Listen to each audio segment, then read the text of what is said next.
Hello and welcome, viewers, to the Tutor Wizard live stream. All right, today we're continuing with History of Math, more calculations, this time with some applications. So, Adrian, take it away. Take it away. Do we have an ad now, or is it just go?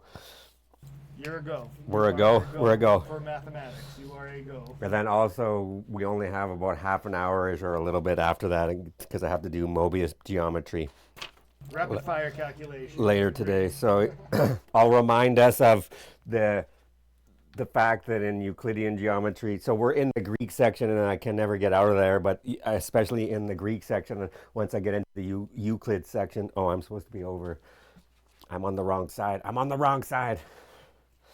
And I was looking at myself, I'm like, why am I squished off? So he's retraining to be over here because he trained me to be over there. So first of all, I'll give the rant on that, which nobody needs to know about, but I'm going to tell it anyways. But I made all of this crap up here, and then we were over there and you couldn't see any of it. All you could see was the Atari function. And then Lorenzo stole the other camera angle. I said toggle between them. You're like, you didn't even want multiple angles before this. Shh.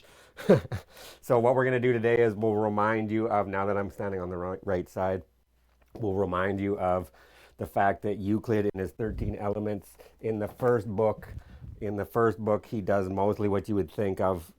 Clearly, when you think about Euclid and all the geometry, or Euclid and his 13 elements, as you do as you're going to bed at night, you think to yourself, he always just talks about geometry, but then I say, nay. He also talked a lot about number theory. And so he did not just planar geometry, but three-dimensional geometry and volumes of objects, as well as areas and trigonometry and stuff. Oh, Lorenzo's going to want a zapper now because there's flies out and I never close the front door for the cats. Mabel and Lorenzo get mad at me for not closing the front door. Easily distracted. So, long story short, Euclid does a lot of numerical calculations, and he would have had to do this purely by rhetoric. So, enjoy the power of algebra, quite literally, because Euclid would have had to say, if he was going to talk about squaring x minus 1, he would have to say take the quantity, diminish it by 1, and then multiply it by itself. And what he means is taking the quantity, diminishing it by 1, and then squaring it, or multiplying it by itself would be x minus 1 squared. So you can appreciate the fact that he would have to do this all in rhetoric because algebra wasn't invented yet, and so this would take an extremely long time to get through. Having said that, I see why I like the other side more, because I don't start writing in Arabic. I want to start writing in from the other direction, so then I have to come over here to start my writing process. But then you don't get to see my kitschy freaking corner that we spent so much time, and then we let the spiders violate. So I guess I'll move back and forth. I won't go too far out of the I'm out of the shot completely. I'm going to do this. Just wait. Yeah, I stretched the cord to the max too. I stretched the cord to the max. Now I'm gone. Just wait. I'm mapping it out for myself. Okay, there. Now that's where I'm allowed to stand. Okay, so now you can see both the fancy corner, roughly, and me. You don't even need to see me. Here, let's just do disembodied. Hand talks about math. Yeah, there we go. All right, so we're going to do the Euclidean Bayesian, so this takes quite a while.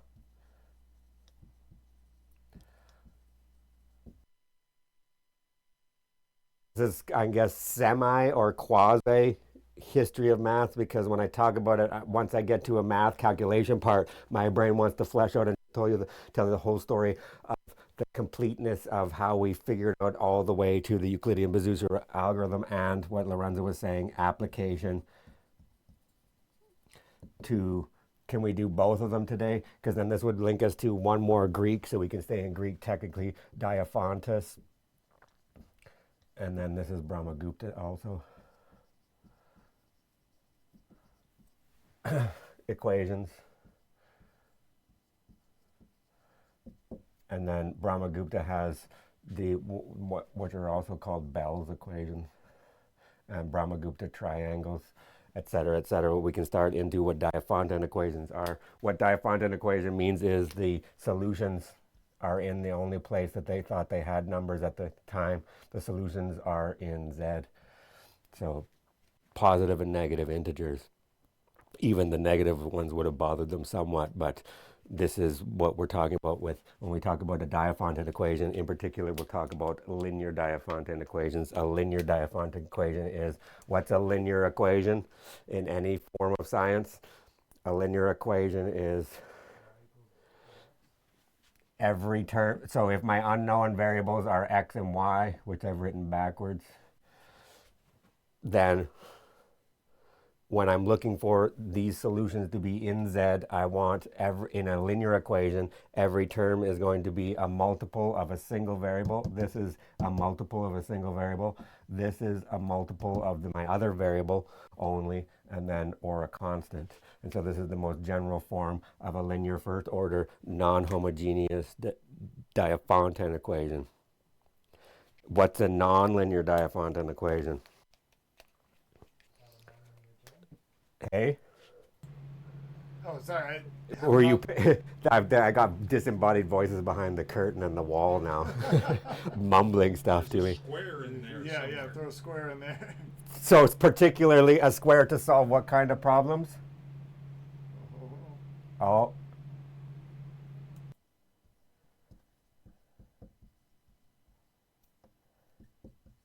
Can you find integer solutions to this? This is a Diophantine equation, nonlinear, bang, bang. And then Bell's equation is a squared, which comes from certain types of triangles, which we might get into, where k is a non-perfect square.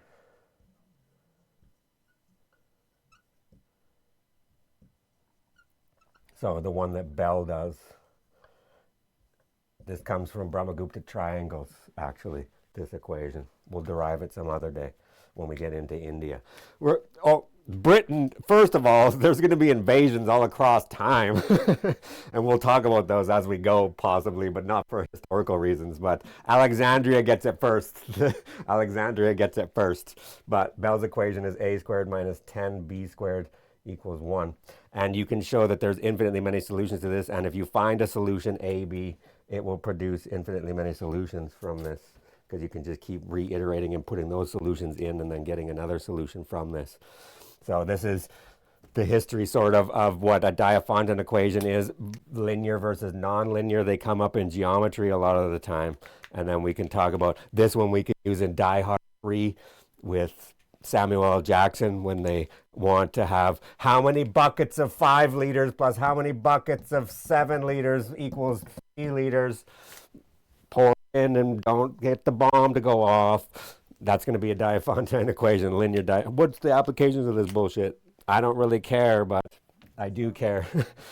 Once I'm in the mode of let's tell the story. So that's what we're going to do. We're going to start with Euclid. We're going to use an algorithm which will help us in a clever way. You're not going to like it. This is going to go longer than half an hour. Siobhan, you're going to have to wait. She's not watching this yet anyways.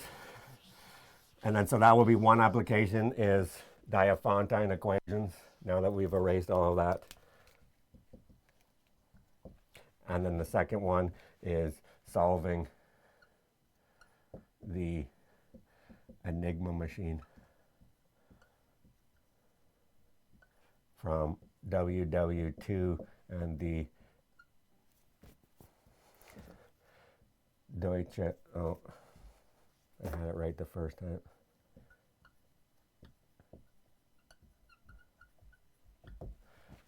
They have the Enigma machine.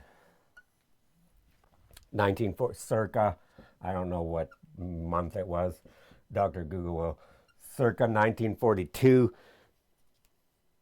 I don't even know the story of that. We should look. It's like, aren't you telling a history class? Shut up back there. But this is why sort of I do it, because I connect it to the math, but then the math connects you to everything else. Drink some caffeine. And I don't know the story of how this German soldier got killed, whether he was just being a half-wit and he drowned himself or what was going on. I don't even know. But luckily to the Allies, 1942, this dead German soldier washes up on shore and they find he's handcuffed to an Enigma machine. And so they reverse engineer it and save us. And for from 19 the end of 1942, once Alan Turing starts building warehouses full of what he calls the modern computer, they have insight into what the German army is saying.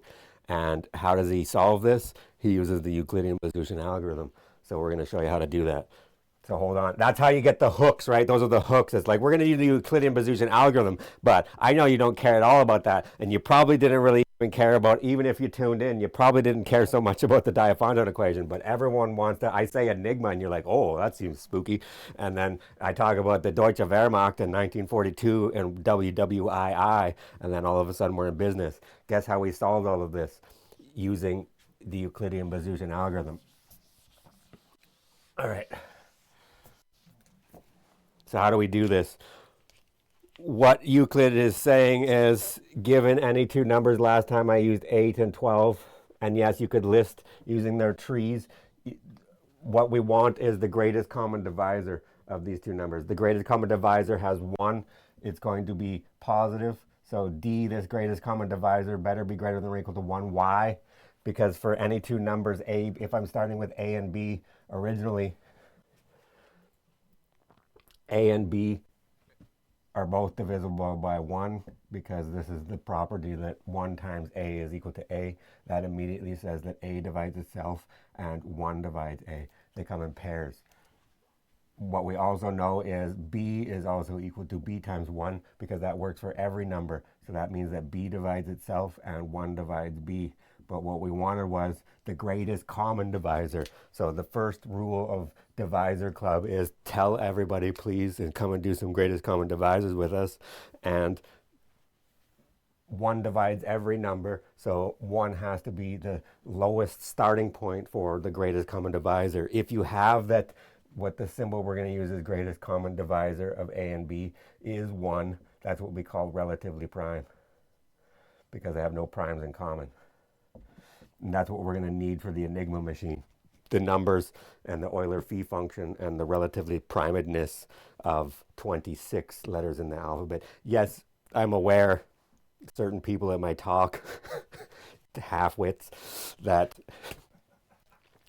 German has 30 letters in the English or in their alphabet, but I'm going to stick to the English alphabet because most of us watching this are going to be speaking it in English. And so when I teach the class, I couch everything mod 26 and I don't switch mid-roll in the class to mod 30 to hurt their brains. I just keep it. So we're going to need to solve the Enigma machine. We're going to do it mod 26, not mod 30, the number of letters in the German alphabet. So when they're relatively prime, we're going to look for GCD of A and 26 to be 1. Because of the 26 letters in the English alphabet. English is the lingua franca now, so get used to it. There we go. What's the part 2 that I want for the greatest common divisor? Part 2 is, well, if it's going to be the greatest divisor, it better divisor both of them. So we want it to be a divisor of both. You got to divisor both of them. So D better divide A and D better divide B, which means if and only if automatically I should respond to fucking Dan, frickin'. It's harder when you got the microphone. I should respond to Dan and tell him that we need to do our video game. What made me think of that? Because this is divisor land and you should turn this into equals land as fast as you can. Because that cut symbol means something. That means A is a multiple of D and B is a multiple of D. Possibly different, same as this, which is going to be what we're going to finish off is we're going to say that 4 divides 12 and 4 divides 8, which means, no, you're on the wrong side. 12 is 4 times 3, and this says that 8 is 4 times 2. So the quotient is different, but they're both divisors of 4, or both multiples of 4. So 4 divides them both, and it's the largest. So that makes sense. And then the last condition that we're going to use is 3 couched in the 8 and the 12 so that you can see it is, and 4 is definitely at least 1, which is good. And then if we have another divisor, if there's an F that divides A and an F that divides B, then that has to say largest means that F divides D as well. And so we see that 2 divides 12 and 2 divides 8, and that must imply that 2 divides 4, and it does. Check. So 4 is going to be the greatest common divisor of 8 and 12. One way to do this brute force is use the trees. 2, and then we get 4, and then we get 2, 2. So we get 2 cubed, and 12 is 2 times 6, 2, 3. So I get 2 times 2, 2 to the 2, and 3 to the 1. And so if I want to start doing arithmetic functions of these things, the arithmetic functions, and we're talking about crash course in number theory here, but the number of positive divisors, I got to be able to make something clever out of that eventually, but okay. That's going to be tau of a number, tau of A, and in this case, I always consider A to be the larger number in my algorithm. So that's going to be tau of 12. Tau of 12, you have to have the prime factorization, which is non-trivial. But if you do have this, it's not the primes that are in this. So 12 has this exact same number of divisors as 20. How do I know? Because 20 would be 2 squared times 5 instead of 2 squared times 3. It's not the primes that you have, it's how many of them you have. So as long as you have the prime same like molecular structure from the atoms are going to be the prime numbers, and I can build every number from these guys, and depending on what their structure is, and we want ozone to look like this but it doesn't. Damn you, ozone. So, but whatever the atomic structure is of the prime component of that number tells us how many divisors you're going to have, not how big the components are, you see. So certain elements like silicon and carbon are going to behave the same. And so we think that there might be silicon-based life out there because it has the same molecular structure. It's not the fact that silicon and carbon are the same thing. One's bigger than the other one, but they have the same structure, so things might go the same. The same within the math. If I look at 20, tau of 20 is going to be now 2 squared times 5 to the 1. And it's the exponents that you use in the calculation for tau. So in both of these cases, these are both going to be equal, and it's going to be 2 plus 1 times 1 plus 1, which is 6. So they're both going to have 6 divisors. And this is what I try to tell people, and this is where I have the epiphany live sometimes, only when there's 3 people watching and the 2 assholes behind the curtain. They're enjoying it thoroughly, I'm pretty sure. So that means that it doesn't matter how many primes or how big the primes are, it's the structure of, it doesn't matter how big the primes are, it's the structure of how many primes you have inside. And why am I doing this?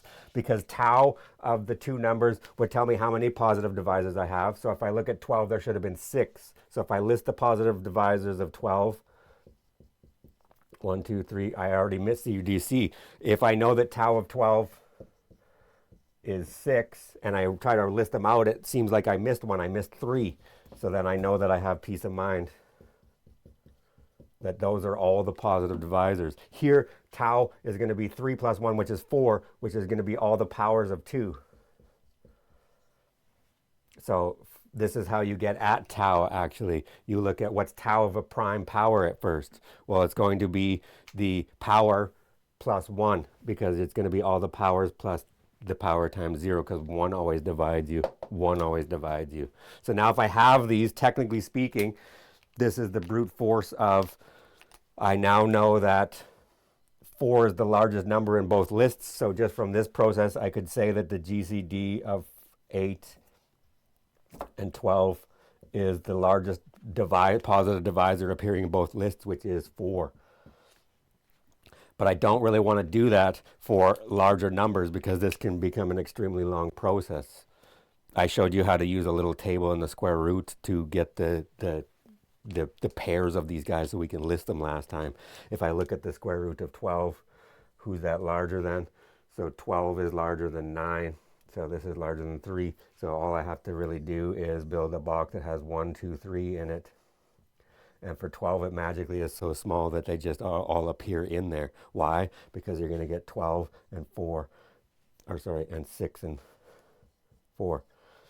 So this just gave me, if I went to the square root and the integer larger than that, if there's no prime less than the square root of 12 dividing 12, then 12 is prime, but there is two primes less than 12 which divide it, and their pairs are 4 and 6 respectively, and then 1 and 12 always do this.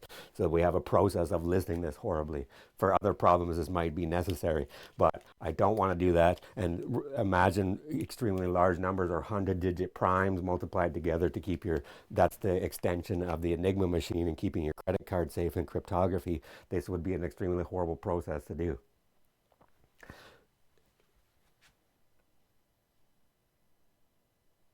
Yeah, I just saw the Mobius geometry one. I'm slow, but I'm getting there. I'm 8 minutes. 8 minutes response time. You should see my email response time. uh, all right, we're not going to do it that way. Now what we're going to do is the division algorithm. We're trying to have fun and lure people in, so I'm going to try to keep the provy type business to a minimum, also because I'm not fancy pants and I have to think about things and actually do it, and I'm lazy and it's Sunday. But we're just going to give the meat and potatoes, fake it till you make it, understand what we're saying with it, and then go back and justify it for yourself, not because I told you that it actually is a thing that's true. This is how we should be doing math. Learn the statement of the theorem, and then learn how the theorem actually works, and then you get insight into this as you go. And then you'll learn that there's two kinds of theorems. I'm the disembodied voice. I could talk over here when I rant.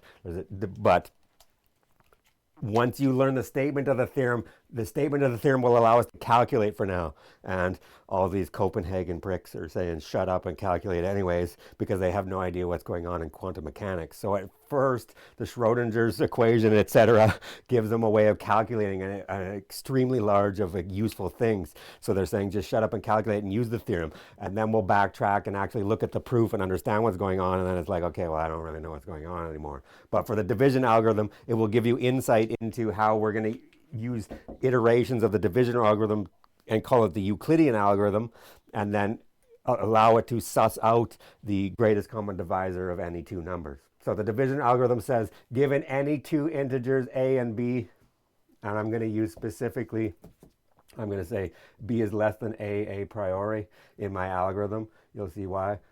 And I'll keep it positive integers. We can go into this in the general form of the division algorithm, but you can, when we divide negative numbers, that will be in the Diophantine equations. I'll show you quickly, and then it'll hurt your brain, and you won't like that too much.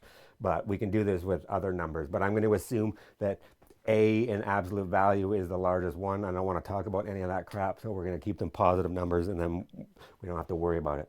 So a is the bigger number. They're both positive integers. For the most part, you can ignore the negative. Even in the Diophantine equations, I can get around that and just group the negative in the front anyways, and you can just do the greatest common divisor of the two positive numbers always in the way that I'm doing it, in the way that I'll show you. Where we're going, we don't need negatives. So what does this say? You can divide one into the other in plain English. You can always divide. So that's why I stand over here, because I can reach over here, but then it's harder to be like, no, I don't want to do that. So now it's mechanics. So you can always divide b into a and get a unique, so there's something we have to prove there, two statements. There's at least one, which we'll construct, and at most one, that they're the same guy. A unique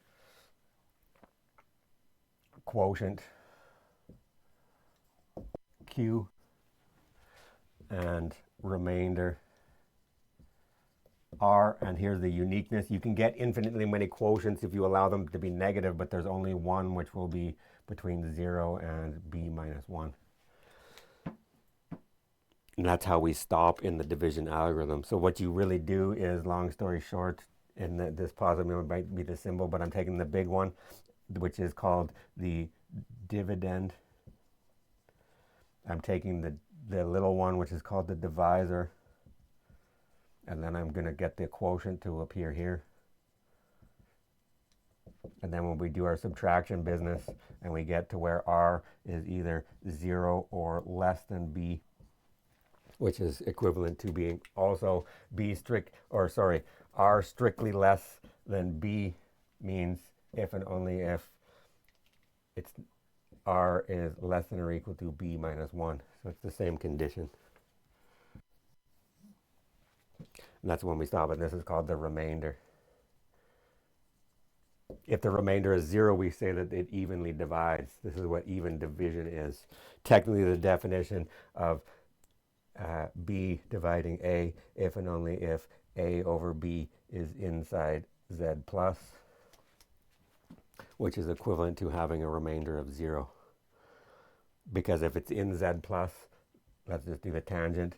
That means that now how do I go from this symbol to an equals land? If it's in there, there has to exist a q, which is a over b is equal to q. It has to exist in there as some number. Then I can bring the b up to this side, and now you can see if I write that, and what does it do? What happens if I add 0? Absolutely nothing. Stupid.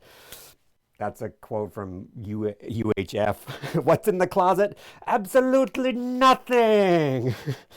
No prize. No prize for you. I wonder if that's where Kramer they got the no soup for you. All right.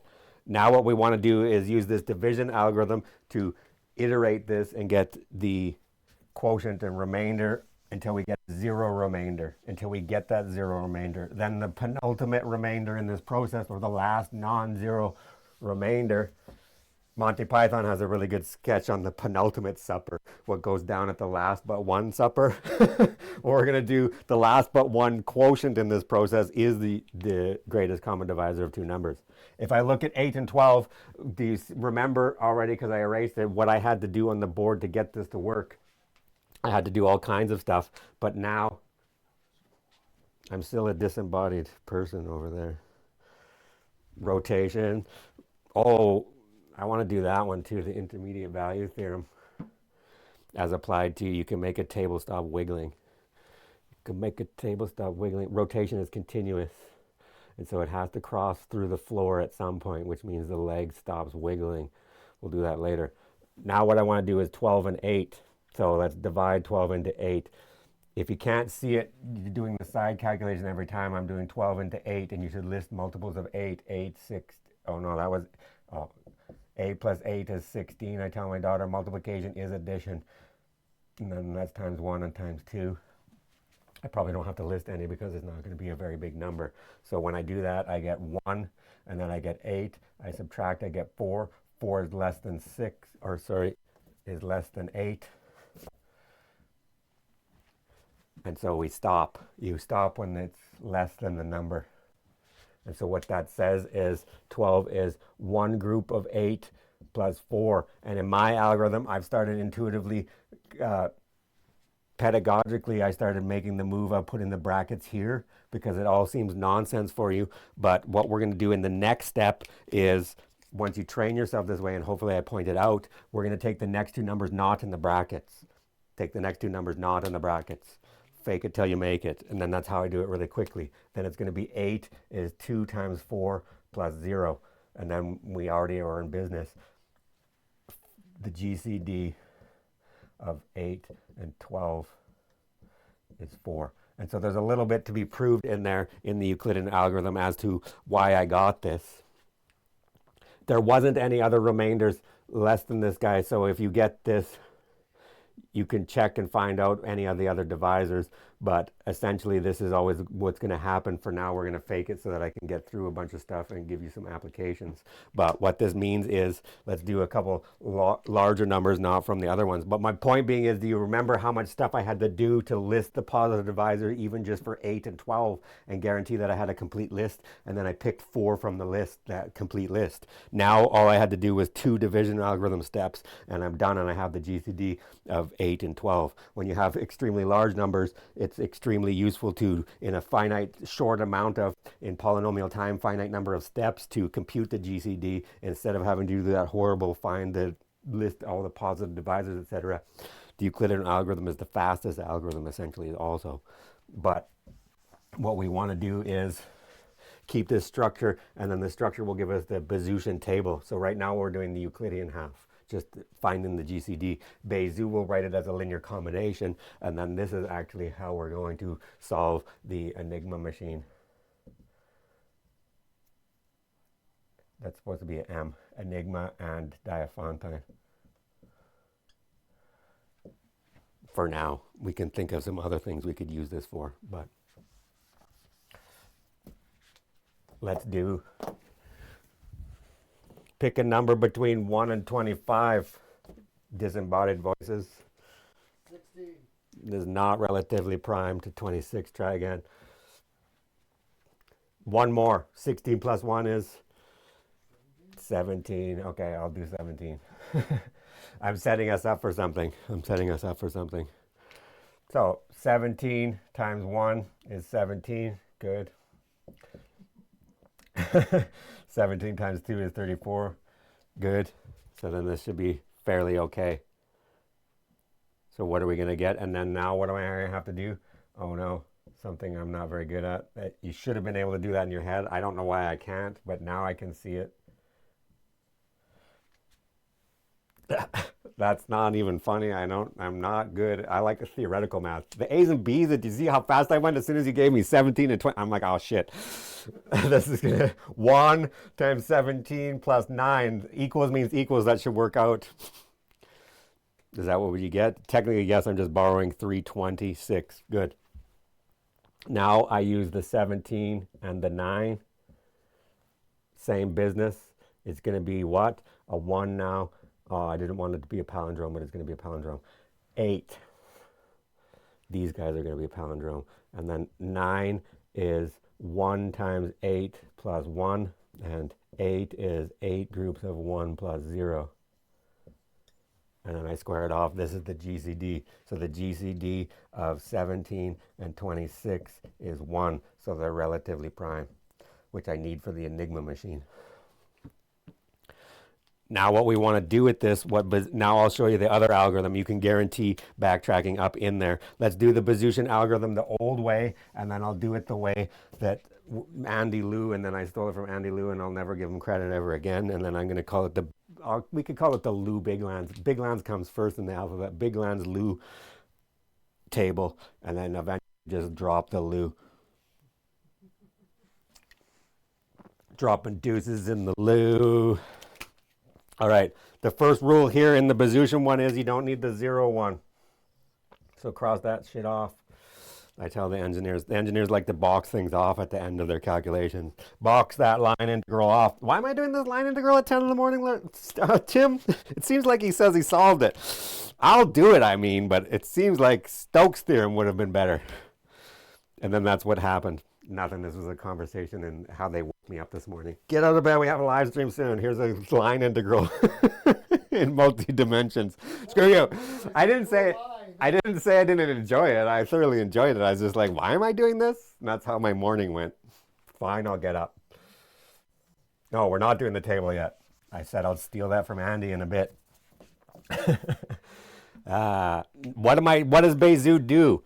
So now what this process did was the Euclidean algorithm gives us the greatest common divisor of any two numbers, A and B. I want A to be the larger one, where A is always larger than B in my table. So in this case, 26 is A and 17 is B.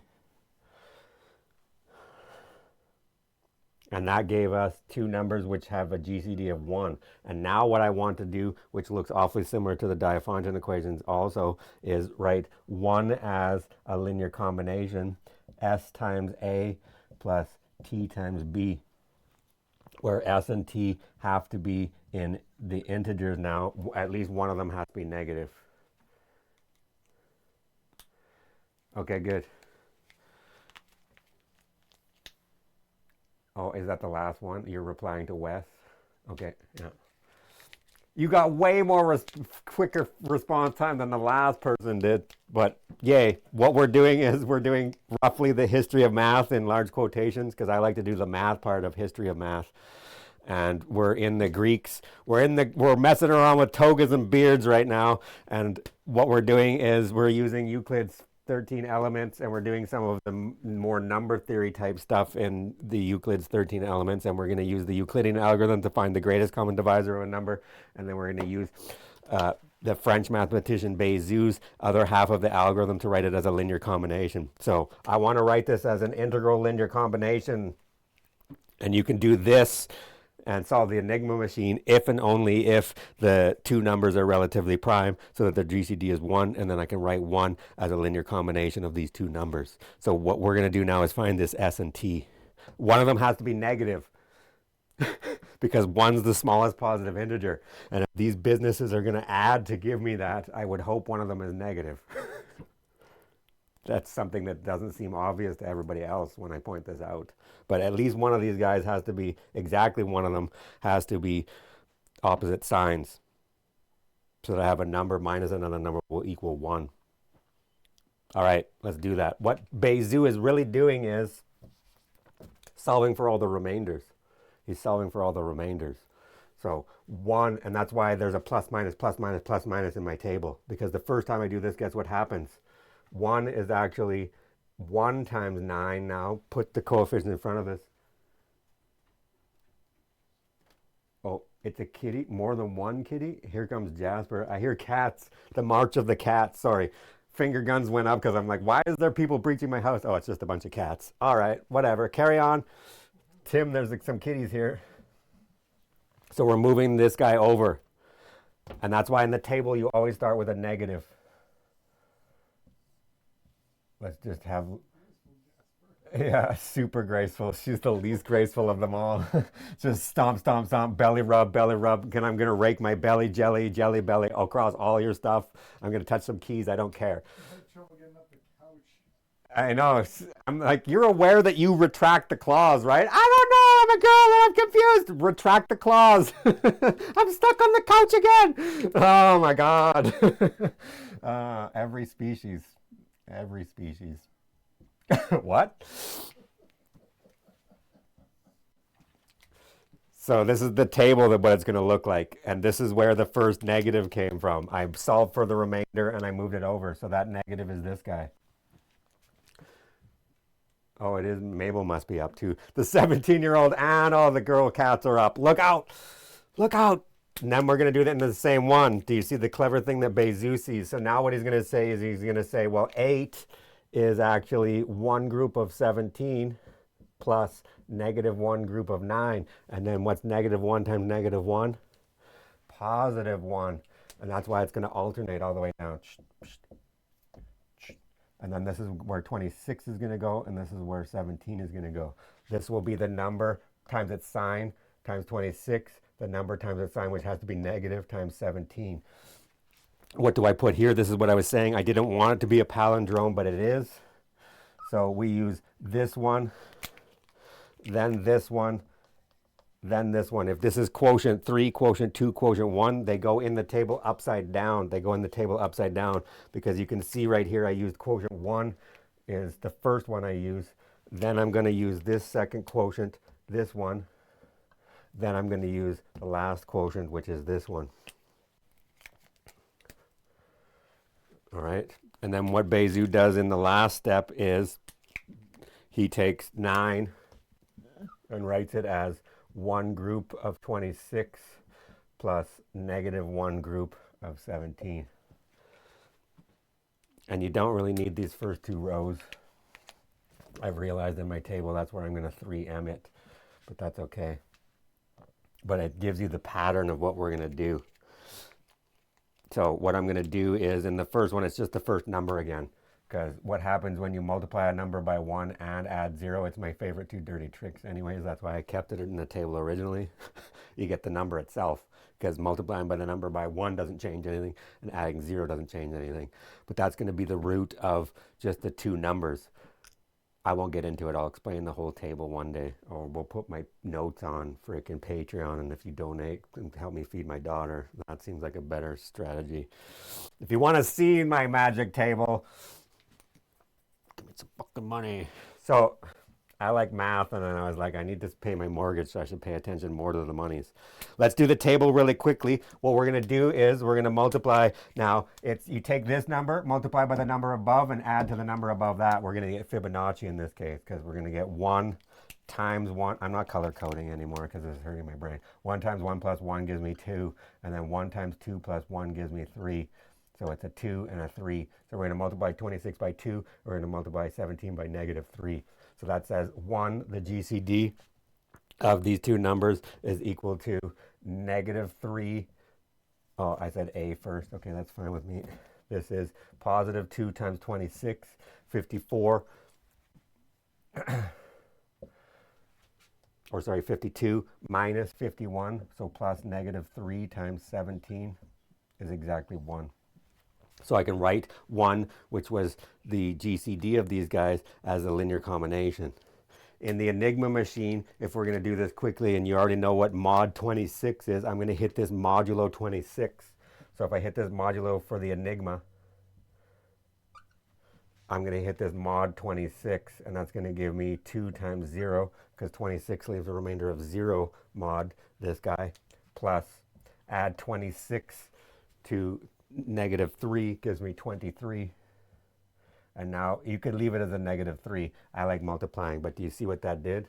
That tells me that 1 is congruent to 23 times 17 modulo 26, i.e. 17's inverse is 23. I found the inverse, and we can crack the Enigma machine. This is how we're going to crack the Enigma machine, is I need the inverse of 17 modulo 26. Bang. Euclidean Bazoozian algorithm got it for me. Just a second. We'll do that after. But that's where we're going with that. But how is now without the magic table, how is Bezout actually constructing the table, and how can I steal it through Bezout, through Andy Liu, through to me? This is quite a nice connection, if I do say myself. Well, I start saying this.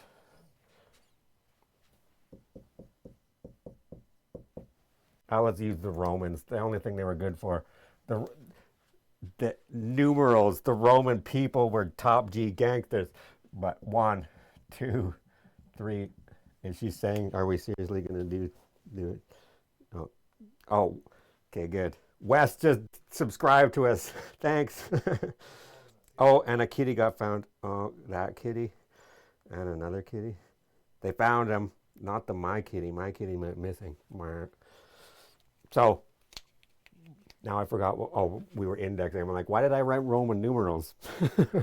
Cats. Cat got found, and Wes Eklund. So yeah, cat breach. But yes, the cat got found. Good news for once. So from 1, I know that 1 is equal to 1 group of 9. And this is the tragedy that they do in grade school originally. I'm double cuffing here. All right. So what they tell you from grade school is to multiply everything together, which is a tragedy because I can only see the pattern when everything's left open. And then I would normally color code. I guess we are on the live stream. But now in this one, I'm not color coding over top of them. Who is 8? This is what Bezout sees. I can replace that 8 with this 8. So I'm going to. So in this step, I always say that in my table, what you have to do is you have to replace the remainder with the next row, which is what we're going to do. 1 is equal to 1 group of 9 plus negative 1 times what is 8. 8 is 1 group of 17 plus negative 1 group of 9. Then I have to distribute this the coefficient onto everybody.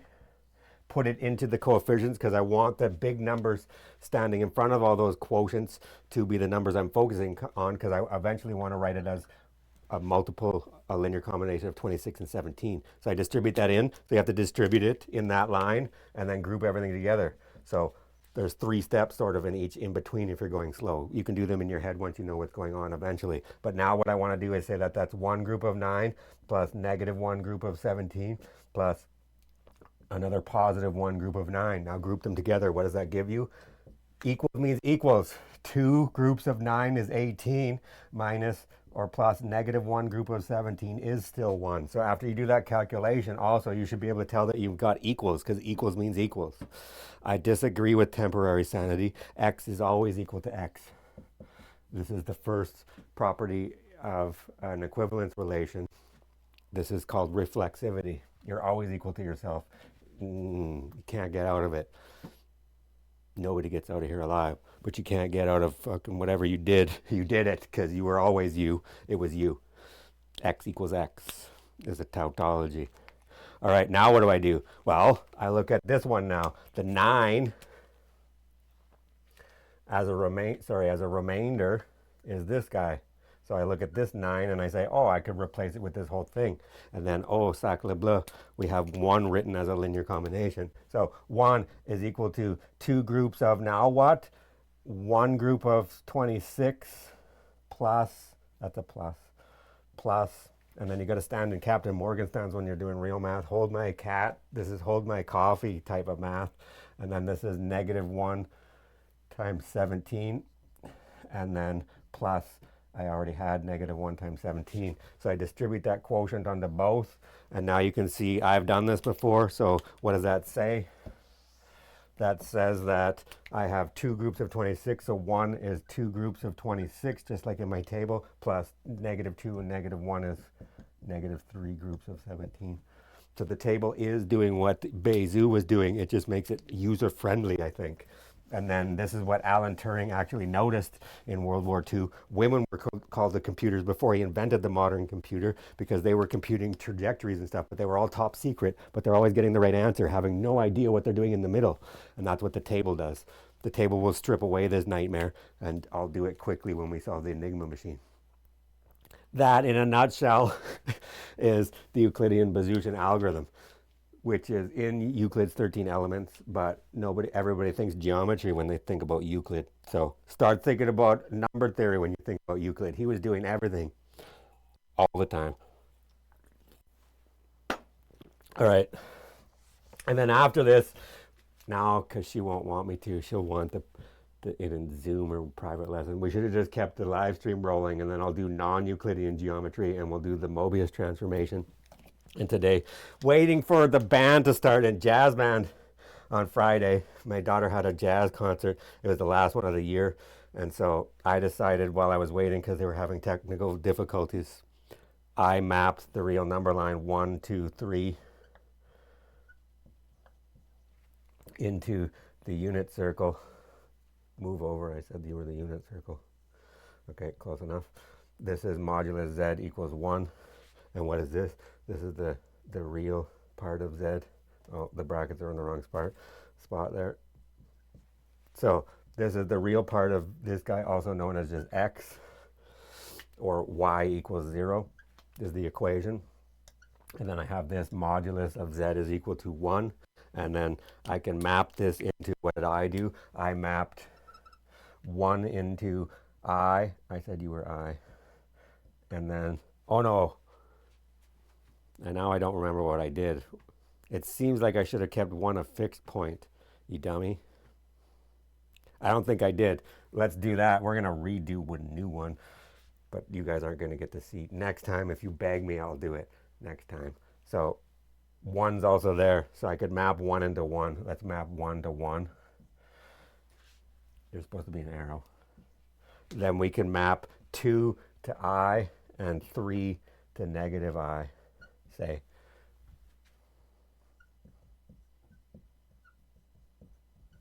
And then coincidentally, what that would do is map the entire line into the real number line into the unit circle using a Mobius transformation.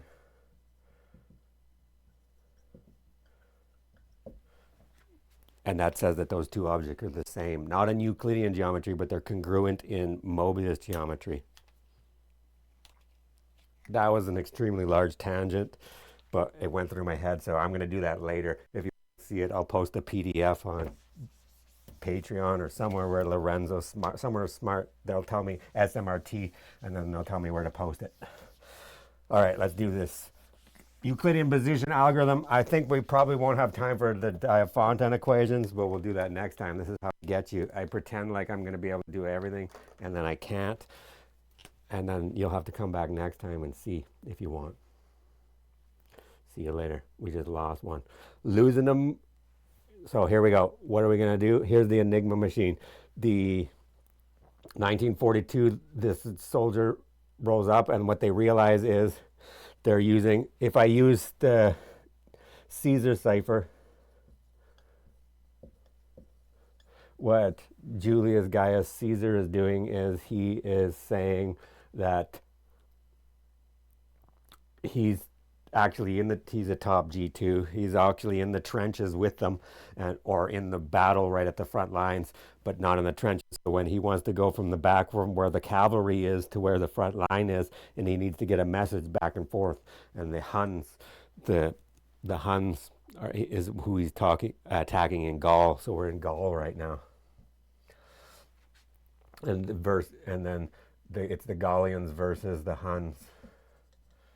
And they're invading. I don't know who is invading, but this is Rome now. Get out of here. This is the new world. That's where I'm not so interested in the people part of it, but the mathy part. The smarty math guys, all the generals and everybody back then were also extremely educated. So what he's doing is the Caesar cipher is, and again, I'm aware that he would have been using the Latin alphabet, which would have been closer to ours, but it's still, the Greek alphabet would have had 24, but we're going to go mod 26 to make this easy for ourselves. So we're going to pretend we're in English language still. So what he's doing is taking the English alphabet. I guess I should have done this. H-I-J-K. I got to sing it, otherwise I can't do it.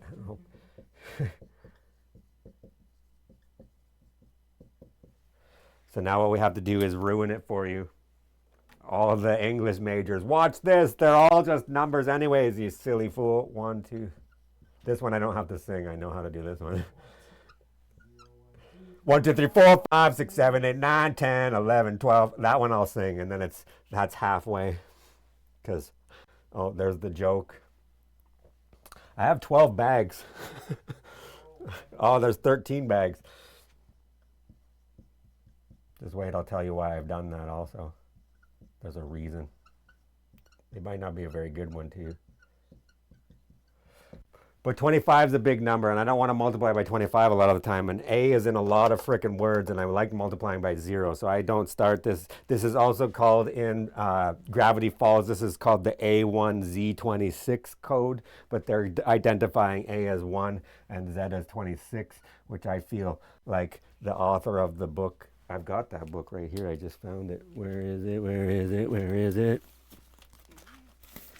Yes, I bought it. It's full of codes. Somewhere in here is a bunch of freaking code theory too. Oh, so at the end of every episode, they would have a cipher. Some of them that he'd made up his own cipher. I don't think you can see it. I'll get it closer to the thing. And it was the girl's name was Mabel. So we would watch Gravity Falls, and then my daughter Mabel would make me translate what that says. And she had a dad that I could actually do it, so I would just hand translate. I forgot I did all that. You're welcome, Mabel. Like she cares now. But the whole book is full of a bunch of codes and a bunch of different codes, and one of them is A1Z26. But I disagree because I like 0 more, and multiplying by 0 is way better. And A is in a lot of letters, so I start A as 0. So this is, if you get this from me, this is what we're going to do, and this is going to be modulo 26, because these are the remainders when I divide by 26. All right, now that I've done that, what Caesar is doing is, guess what word I'm going to pick? C-A-T. So if I want to translate cat, and I pick a pen that works. And so what I want to do is I want to say that this was 2019. And I want to encrypt it. And so what Caesar's doing is, you can see how he did this. 1, 2, 3. And then it's FDW, I believe, is cat in Caesar's. I've done this before. So now this is what you would get. This is what we call ciphertext, hidden. And this is what we would call plain text. But now you're doing this and you're texting with your friends in cipher code and you're using Caesar cipher and they've made a little freaking app on fucking Python that I don't know how to do. Make me these apps, Lorenzo. Patent pending, patent pending, patent pending. We're gonna make more apps, by the way. I won't tell you live on stream which apps we're gonna make, but we should. They're gonna be graph theory related. They're gonna be graph theory related, and I want some. Yeah, let's do that on top of all the projects. So back to the story of, but I had a tangent and I wanted to make some apps about things and make some monies. So now what we do is we're texting with our your older sister. She's got this thing, and then you crack it, and you're like, ha, ha, all you're doing is moving the letters three, and then you have this epiphany. It's not hard to decipher this, and I'll show you the machinery of what's happening here. What I would call I want to phrase this in the machinery of the Enigma machine, so in congruence mod M. So what that says is little y's are going to be ciphertext, and little x's are going to be the variable for plain text. And so what I'm going to say is in the encryption cipher function is going to be, the encryption is going to be y is congruent to x plus 3. Because all I did, if I call them all a number, all I did was add 3 to each number. C went to 5. A went to 3. And T went to 22. So we added 3 to 19, we added 3 to 0, and we added 3 to 2. So that's what this would be, mod 26.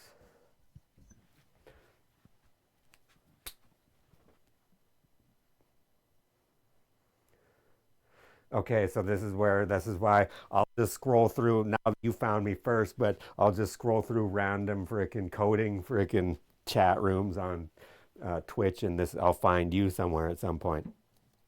So good. I wanted to do, so I can do coding theory and error coding and detection in the sense of making like an ASCII alphabet and turning all these letters into strings of zeros and ones and show you how to error correct and detect. But I don't know, I never spent my only W in my 3 degrees is compute 101 JavaScript. It's like, oh, JavaScript. Now it's all JavaScript. Damn it. Things I'm not good at. I can't be good at everything. So this is the encryption machine, or the encryption function for the Caesar cipher. He's added 3, and you're like, that seems like a little bit of overkill when all you have to do is move it 3 back, and that's correct. And so what we want to do is the analogy of just adding an A, which is relatively prime here, to the X is going to make it much more difficult, and we're going to have to use the Euclidean-Bazougian algorithm. And so we can talk about encryption on the internet, etc., and blockchains, and shut up about your blockchains, all right? But we do need some encryption. And so how do I do decryption? You have to have modular arithmetic. And once you have modular arithmetic, the theorem will say, can I add and subtract 3 on both sides? Yes, you can. Yes, you can. So this will say x is congruent to y minus 3 mod 26. And if I subtract 3 from each of these numbers, I'll get cat back. I'll get the cat back. So we found in Caesar ciphers, when the Gauls are fighting the Huns, or the Romans are fighting the Huns in Gaul, essentially, he's using this kind of cipher. He's changing every letter back 3. And now I've phrased it in type in the scenario of an encryption function mod 26 and a decryption function mod 26. And now what we want to look at is this. Oh, I'm going to have to redo it again anyways. I know the quotients are 1, 1, 1. Oh, I really should have kept the alphabet. But you're going to do the alphabet song in cryptography quite a bit. You'll find when you start doing this, you have to sing the alphabet song a lot. Everything I learned in kindergarten was true. I need the alphabet song to solve the Enigma machine. I won't translate a word. I'll make you do it. Suppose in that Enigma machine we get, the Germans weren't going to tell you either. We'll tell that story. Remind us next time. I'll tell you the story of how, well, we should wait till we get to the modern ones. But how did they know the A and B to use? The Enigma machine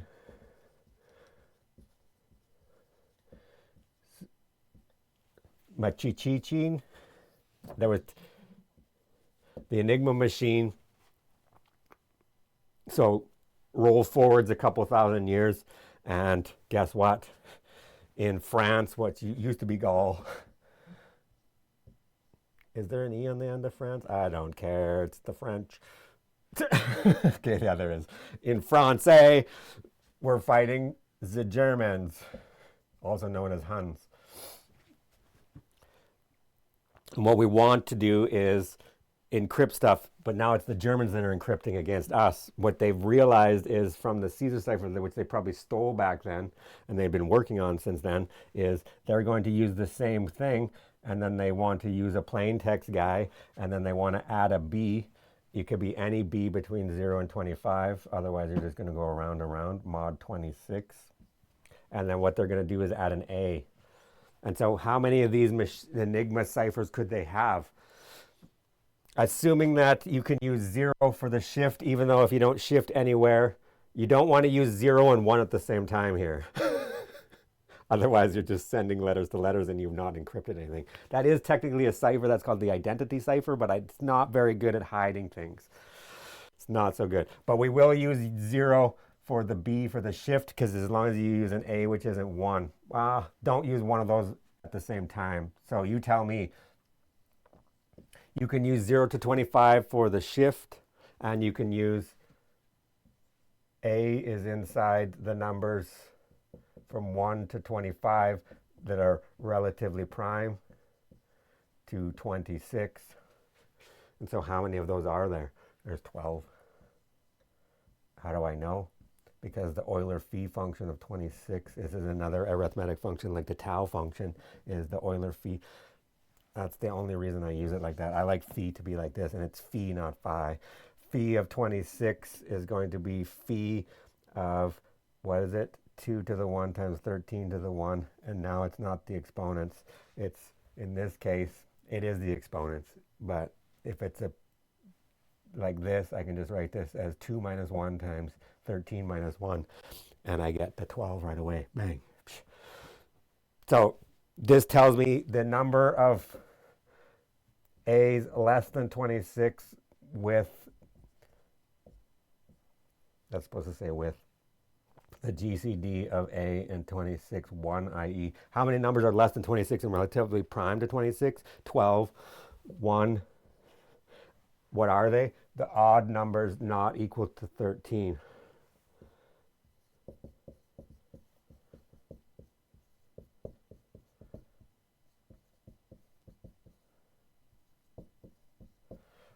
Also in this, these are now what I want to do is find inverse pairs. What we're going to do is find inverse pairs. I always tell my students in Math 160, if you do this correctly, they have to come in pairs. And so you could have this and you wouldn't have to run the Euclidean algorithm, Bayesian algorithm on the exam if you would know what's going on and not stop shutting your brain off every lecture and realize that these are going to come in pairs. 25, this is Wilson's, one of Wilson's theorems, I think, or one of these nice ones, where m minus 1 squared is congruent to 1 mod m. The number less than 26, 1 less than 26 is always its own inverse, which is good. So this guy's his own inverse. Also 1 times 1, last time I checked, is 1, so 1 is his own inverse. So those guys, 1 and m minus 1, are always their own inverse, so I don't have to look for them. That's a freebie. So how many of them are there? There's m minus 2 non-trivial pairs that we're going to have to find. If I start thinking about this, I can cheat. Lorenzo or Tim. Yep. Tim, what's 3 times 9? It's not a trick question. 27. Minus 26. 1. Oh, frick, we just found one by inspection. Do you see the game we're playing? I want to find 2 numbers that multiply to give me 1 less than 26, or what we're saying is I want to find 9 times 3 is congruent to 1 mod 26 is what we just found out. So 3 has an inverse of 9 and 9 has an inverse of 3 mod 26. So we can solve the Enigma machine. If it's a 3 or a 9, we know how to crack it. That's what's happening here. Okay? And now what we're going to do is, I'll leave it for you. We're going to do 17. Who was it? 23. We found in the Euclidean Bayesian algorithm. Let's redo that. And then now if you want, take a snapshot of that, or do that. You fill in the gaps for me, and then you can tell me all the pairs, and then we can run this, because they were changing it every 4 hours. They were changing it, and they're changing the B, and they're changing the A. And how many ciphers could you have? 12 times 25, some number. How much money do you have if you have 12 quarters? Everyone's a fucking genius. 300. Oh, okay, all right then. All right, so now what are we going to do? I'm going to find the quotient pair of the 17 and the 13 and then crack one. So let's do, say we have the Enigma machine spits out y is congruent to 17x plus 1, let's say, mod 26.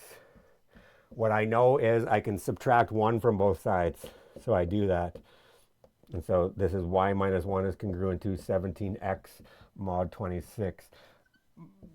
The Math 160 students usually lose their mind, but this is commutative. If this number and this number leave the same remainder when I divide by 26, do 17x and y minus 1 leave the same remainder? Yeah, flipping it around doesn't change the remainder that they're going to have when they divide by 26. Because I'm trying to find, this is encryption. And I want to decrypt. But now what do I have to do? I have to write x is congruent to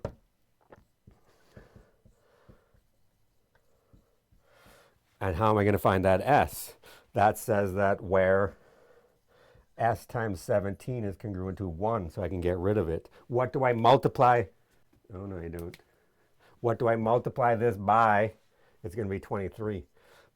That will leave 23 times 17 will leave a remainder of 1. So then this will just leave a 1. And then this will be my code. This is decryption. But how do I do this? There's our old friend Euclidean Bezout. So let's do that. The Euclidean Bezout algorithm is going to give me that number. So from this, I don't need blue. Where we're going, we won't need this anymore. I want to say 26 is 1 times 17 plus 9 or plus a 9. Did you throw a 9er in there? I did. 9 is 1 times 8 plus 1. 8 is, no, wait a second. Where did 17 go? 17 is one group of 9 plus 8. That makes more sense. I threw the 9er and then I was laughing at myself and then I missed one. Don't be a pedantic dink. So this is 9 is one group of 8 plus 1 and 8 is 8 groups of 1 plus nothings. So this says my GCD of 26 and 17 is 1 and I can write them as a linear combination. Now in my magic table, I go, how many quotients did I have? First rule is you block this off. I have 3 quotients and it happens to be a palindrome, but write them backwards this way. So I make my table this way. I need 5. The first 2 rows are no, 0, 1, minus, plus. Then you can just do minus, plus, minus. This will be 26. This will be 17. Then I write 1, 1, 1, but upside down. I did that. So I get 1, 2, 3. And this says 1 is equal to 2 times 26 plus negative 3 times 17. And then what I want to do is hit that mod 26. This is going to be 2 times 0 plus 20, negative 3 plus 26 is 17. Mod 26. This goes away, and I magically get that 23 times 17 is congruent to 1 mod 26. So I have the inverse, and we know that the decryption code for that guy was now equal to x is congruent to 23, y minus 1 mod 26. I think we can end there. That's a Diophantine Andrew Wiles joke because he said nonlinear x to the n plus y to the n equals z to the n has no solution for n greater than or equal to 3 and x, y, z are all integers. I think I can stop my talk there. He proved that every elliptic curve has a modular form. And then he said, as a consequence, this has no solutions. I think I'll end there. Nicely done. Ding, ding. Don't forget to join our Discord. You can ask questions and post your solutions to the table that Adrian drew out earlier. And otherwise, we'll see you next time. Goodbye, everybody.